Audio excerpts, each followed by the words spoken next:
Telugu మ్యాట్రిమోనీకి thanks చెప్పాలి. 26 ఏళ్ల క్రితం ఇదే తెలుగు మ్యాట్రిమోనీ ద్వారానే వేళమ్మకి పెళ్లి చేశాం. పెళ్ళంటేనే తెలుగు మ్యాట్రిమోనీనే. జగిత్యాల బీఆర్ఎస్ సభలో కాంగ్రెస్ పాలనపై గులాబీ దళపతి కేసీఆర్ విమర్శలు గుప్పించారు.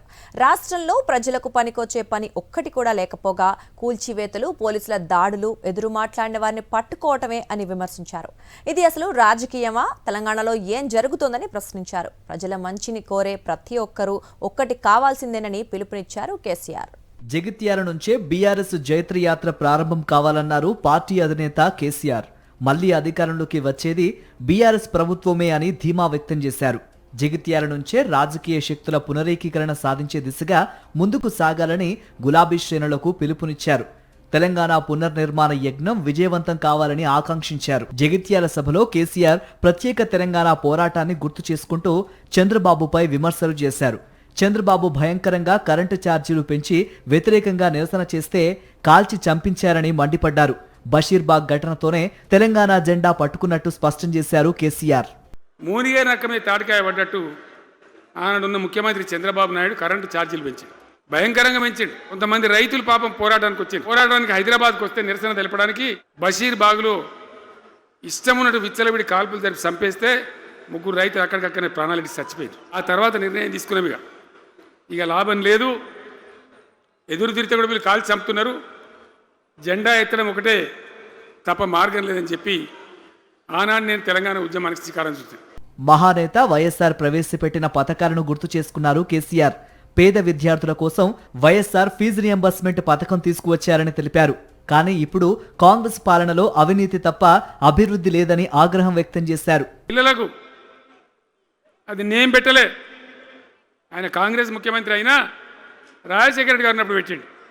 ఇది ఫీజు రియంబర్స్మెంట్ అనే స్కీమ్ మంచి లాభం జరిగింది. నేను దాన్ని కొనసాగించిన.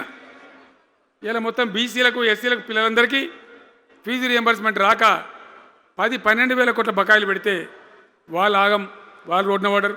బీఆర్ఎస్ అధికారంలోకి రాగానే హైడ్రాను ఎత్తి అవతల పడేస్తామని కేసీఆర్ జగిత్యాల సభలో ప్రకటించారు. హైదరాబాద్లో హైడ్రా అని పెట్టి అన్యాయంగా ఇల్లు కూలుస్తున్నారని మండిపడ్డారు. మూసీ అభివృద్ధి పేరుతో 15,000 ఇల్లు కూల్చటం ఏంటని ప్రశ్నించారు.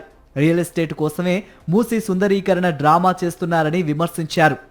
ఈ అందానికి ఒకటి బోడముండ హైడ్రాని తెచ్చిపెట్టింది. ఆ హైడ్రాకు ఆ పీసీసీ ప్రెసిడెంట్ అని ఉంటాడు ఆయన, కాంగ్రెస్ కమిటీ అధ్యక్షుడు, ఆయన నిజామాబాద్లో పోయి చెప్తుండు, హైదరాబాద్లో హైడ్రా, నిజామాబాద్ కూడా తెత్తాం బిడ్డ, నిజామాబాద్లో నిడ్రా, రేపు జగిత్యాలలో కూడా జిడ్రా అంటాడు. ఇక అది ఏం కావాలి?